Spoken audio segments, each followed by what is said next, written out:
दुनिया भर के मेहनत कशो बच्चों जुल्म की टक्कर में जो हमसे टकराएगा भारत सरकार होश में आओ, देश के मजदूरों से मत टकराओ।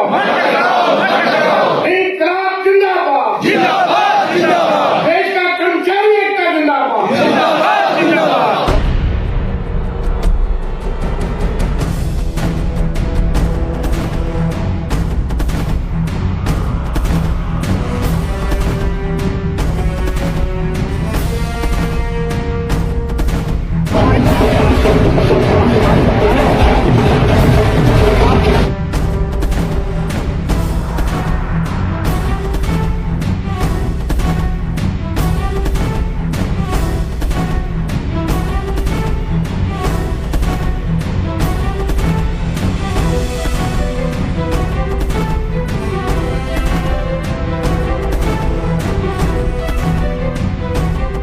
साथीगण,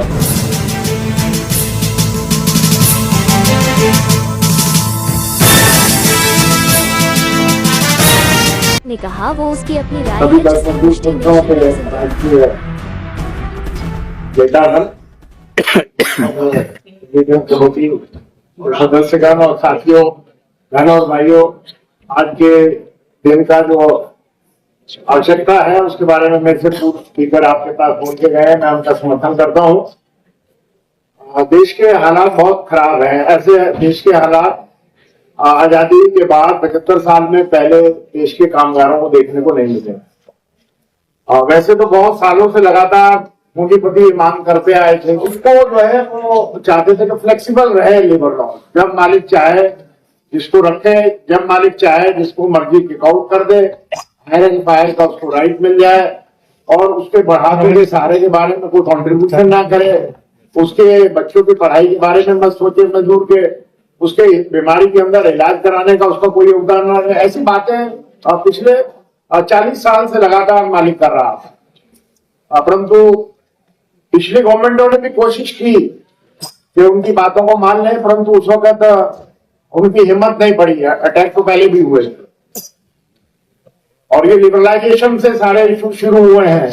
जब वैश्वीकरण देश में शुरू हुआ तो हम तो 91 ऑनवर्ड देश का कामगार ये सारे हम लोग को झेल रहा, परंतु अभी पिछले 11 साल से ये हमले इतने तेज हो गए, मेरे ख्याल से और अगर हम 29 तक इसको झेलते रहे तो देश के अंदर फिर कोई भी मजदूर जो है वो पक्का नौकरी में नहीं रहेगा, वो सब बंधुआ मजदूर हो जाए, फोर्स लेबर हो जाए। मालिक जब जी चाहेगा रखेगा, जब जी चाहेगा किकआउट करेगा, जितना वेतन देना होगा उतना देगा, बाकी नहीं देना हो तो कुछ कर नहीं पाएंगे। कोई कंट्रीब्यूशन प्रॉफिट में से जो प्रॉफिट को देने वाला है उसके शेयर पर बहुत बड़ा अटैक है। और अभी हमने ये नहीं कि कोई आज नई बात, हम 5 हड़तालें कर चुके हैं। ये 6ठी हड़ताल है, होगी 12 फरवरी को। पिछली हड़ताल आपने 9 जुलाई को की। 9 जुलाई में देश के हर सेक्टर ने उसमें कंट्रीब्यूट किया, परंतु कुछ सेक्टर हमारे बीच में नहीं आते थे। वो समझते थे कि हमारे यहाँ पर नौकरी पक्की है, सैलरी बहुत अच्छी है, बहुत लड़ बैठकर अच्छी सुविधाएं दिला रखी हैं, परंतु अगर कोई कबूतर बिल्ली को देखकर आंख मूंद ले कि बिल्ली मुझे कुछ नहीं कहेगी, तो ये तो इससे बड़ी बेवकूफी हो ही नहीं सकती है।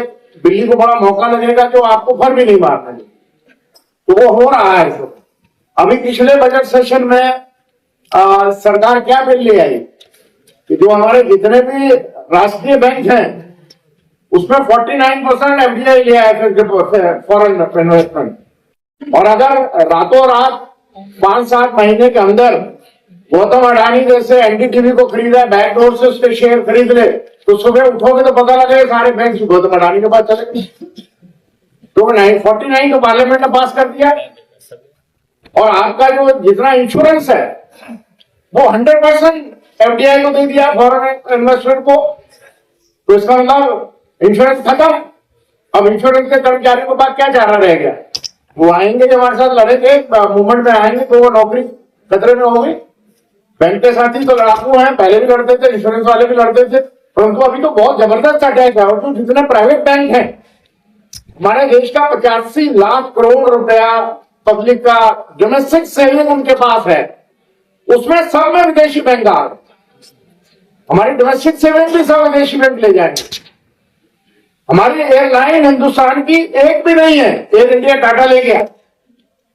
अब हमारे देश में कौन सी जगह से कहां से रास्ता है अंदर आने के लिए, किसी को पूछने की जरूरत थोड़ी है। तुमको विदेशी एयरलाइन भी तो घूम रही है हमारे देश में। और रातों रात 8 एयरपोर्ट जिसको पब्लिक टैक्स पेयर का पैसा लगा के अपग्रेड करके अंतरराष्ट्रीय लेवल पर गौतम अडानी को दे दिए। अब गौतम अडानी को कभी आधे घंटे का भी उसको एक्सपीरियंस नहीं था, वो तो अपना पोर्ट एंड डॉक का सारा मामला संभाले हुए था, परंतु उसको 8 एयरपोर्ट का आप जब भी कहीं उनके एयरपोर्ट पर उतरे वहां पर आपको नजर आएंगे अडानी एयरपोर्ट वेलकम करते हुए। वो हालात बहुत गंभीर हैं, इसको हमारे साथी अभी कुछ जो है उसको लाइटली ले रहे। अभी क्योंकि ये हमारे 10 मजदूर संगठनों का संगठन और फ्री इंडिपेंडेंट फेडरेशन हमारे साथ जो है, ये कोई आज से तो हम नहीं इकट्ठे काम कर रहे हैं। मजबूरी है क्योंकि अलग रहकर हम इस ऐसी गवर्नमेंट पूंजीपति की गवर्नमेंट से नहीं कर पाए। हमारे को एकता मजबूत करनी ही पड़ेगी। हम 15 साल से एक मंच पर हैं और पहले तो डीएमएस वाले भी हमारे साथ में थे, परंतु जब से उनकी गवर्नमेंट आई 2014 से उनको आदेश आ गए नागपुर से, वो छोड़ के चले गए। और अभी वो अंदरूनी बोलते हैं कि हम सरकार की नीतियों के खिलाफ हैं, परंतु जैसा आदेश है उसके आदेश के हिसाब से कहते हैं हम स्वागत भी करते हैं सारी चीजों का। उन्होंने स्वागत भी किया इन 4 कोडों का। अब ये 4 कोड जो है हम सोच रहे थे लागू नहीं होंगे तो ये गलतफहमी थी। जब सरकार ने 4 कोड ले आए हैं, पार्लियामेंट से अप्रूव करा लिए हैं, तो उसको वापस करने के लिए हम सोचते रहेंगे कि वापस कर लेंगे।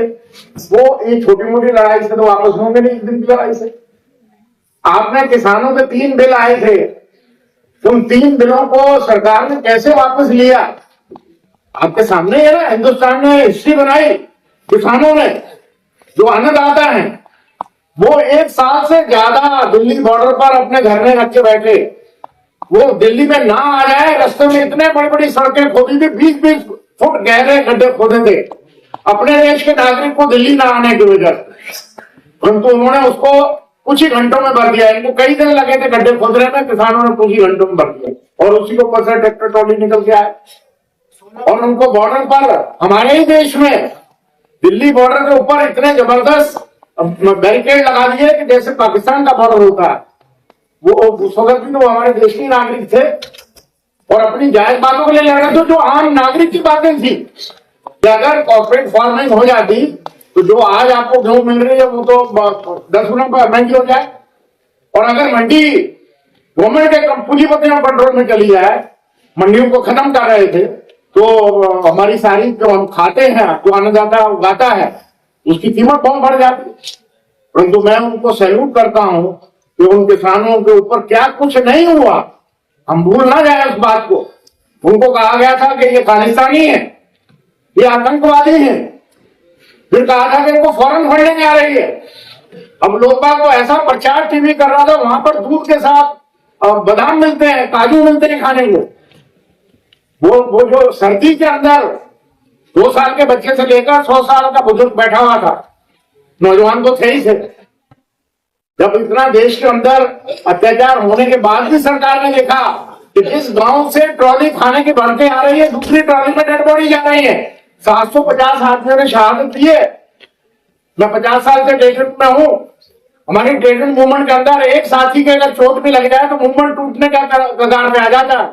वो 750 किसानों ने शहादत दी, तब जाकर सरकार को मजबूर होकर उनको वापस लिया। परंतु अब फिर दोबारा ऐसी नीति ले आए जो उससे भी ज्यादा उनके खिलाफ है। तो सारा पूंजीपति सरकार के साथ है और सरकार जो है उसको पूंजीपतियों के हित में सारी पॉलिसीज बना रही है। और मुझे पूरा यकीन है कि ये 2000 जो इनका अभी 29 तक ये रहेंगे पावर में, क्योंकि उनको पब्लिक से इलेक्टेड गवर्नमेंट को नीचे फेंकना वो तो नेपाल और श्रीलंका और बांग्लादेश में हो सकता है। हिंदुस्तान में तो बड़े हालात आपके सामने ही है कि लोगों को जात और धर्म के नाम से बांट रखा है। इसलिए वो नौबत हमारे देश में आएगी ऐसा मुझे संभव नहीं है। परंतु हमारे को लोगों को ये समझाना है कि अगर एक सेक्शन ऑफ द सोसाइटी पूरी तरह से भारत सरकार की नीतियों से मर रही है तो बारी हमारी भी आई। तो अभी बारी देखो साथियों, सारा डिफेंस कॉर्पोरेटाइज कर दिया है। जहां पर तो गोले बंदूक बनते हैं उनको कॉर्पोरेटाइज बन गया। नेक्स्ट स्टेप प्राइवेटाइजेशन का वो शुरू हो गया।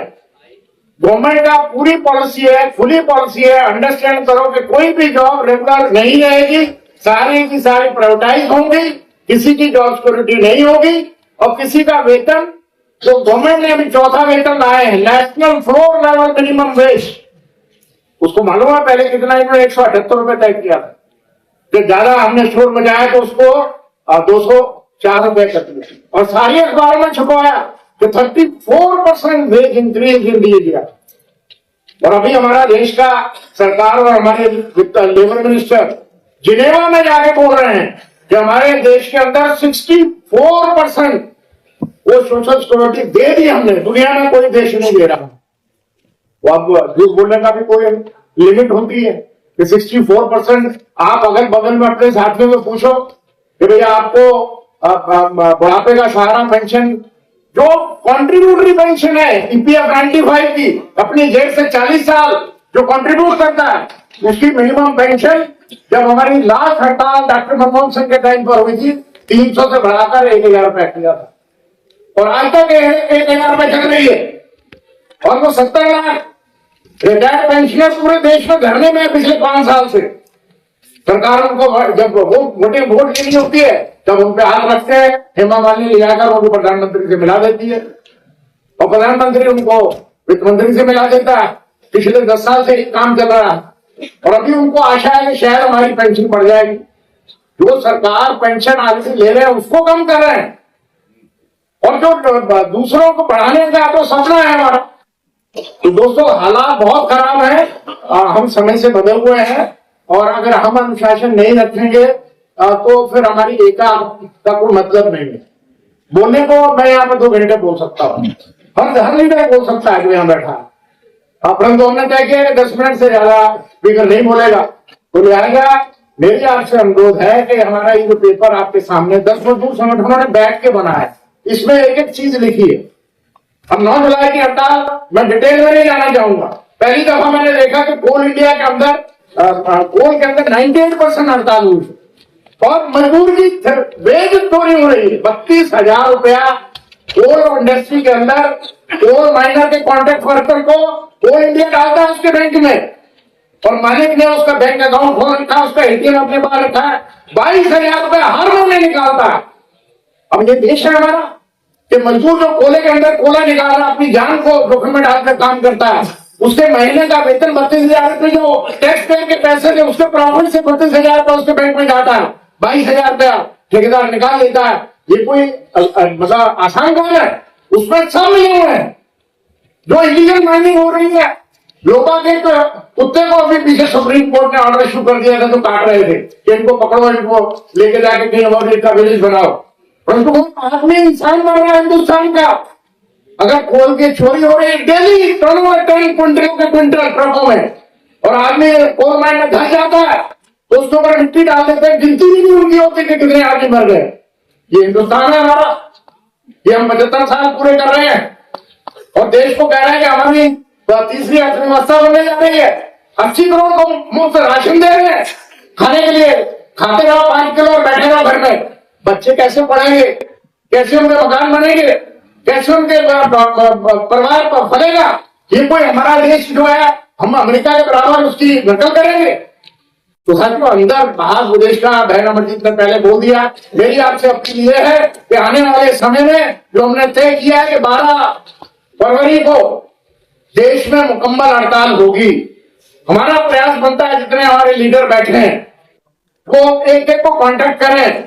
इसमें कोई भी ऐसा सेक्टर खाली नहीं रहना चाहिए जिससे हम किसानों का नकल तो नहीं कर सकते, परंतु कम से कम इतना ही झटका सरकार को जरूर दे दें कि अगर ये कोड के रूल जो आपने बनाए हैं फर्स्ट अप्रैल से आपने कहा ही लागू होंगे, अगर आपने लागू किया तो देश के अंदर अशांति हो जाएगी और सरकार को उसका भुगतान देना पड़ेगा। आपके साथियों से मैं एक नारे की अपील करता हूँ, मुट्ठी बंद करके नारा आना चाहिए, दुनिया भर के मेहनत कशो